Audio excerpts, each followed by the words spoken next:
But ఓవరాల్గా చూసుకుంటే వీటన్నిటిలో సంక్రాంతి విన్నర్ మాత్రం మోస్ట్ ప్రాబులీ ఇక ఫస్ట్ ర్యాంక్ అయితే మనశంకర వరప్రసాద్కే పోతుంది అని నేను అనుకుంటున్నా. ఎందుకంటే ఆయన ఆకట్టుకున్నటువంటి తీరు ప్లస్ ఆ చిరంజీవి గారి మళ్ళీ ఎన్నో రోజుల తర్వాత ఒకప్పుడు చూసినటువంటి ఆ ఎంటర్టైన్మెంట్, ఆ కామెడీ. ఇప్పుడు ఫర్ ఎగ్జాంపుల్ ఒక మొటామేస్త్రి సినిమా ఉంది, కాస్త కామెడీకి కామెడీ ఉంటుంది, తర్వాత ఆ సీరియస్ మాస్ ఎలిమెంట్స్ అవన్నీ ఉంటాయి అనమాట. సో ఆ టైప్లో మళ్ళీ చాలా రోజుల తర్వాత వచ్చింది ఇంకొక ఇంట్రెస్టింగ్ కాంబినేషన్.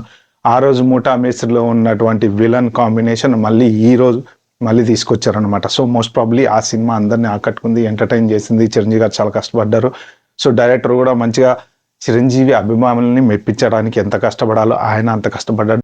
సో నేను మాత్రం Sankranti first winner wow wow wow wow wow Manashankara Varaprasad గారనే అనుకుంటున్నా. సో సెకండ్ విన్నర్ మాత్రం ఖచ్చితంగా మన నవీన్ పొలిశెట్టికి వెళ్లాల్సిందే. ఎందుకంటే అది కూడా చాలా ఎంటర్టైన్ చేసింది, జనాల్ని మంచిగా ఆకట్టుకుంది. బాబోయ్ నేను చిన్నప్పుడు అంతా అక్కడేనండి.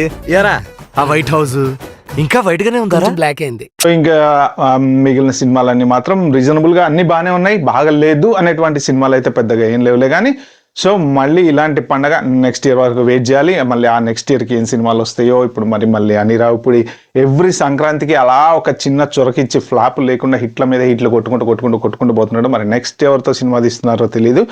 సో నెక్స్ట్ చిరంజీవి సినిమా ఎవరితో స్టార్ట్ అవుతుంది అనేది నెక్స్ట్ వీడియోలో పెడతాను. మీరు మాత్రం దయచేసి సబ్స్క్రైబ్ చేసుకోండి, వెయిట్ చేస్తూ ఉండండి.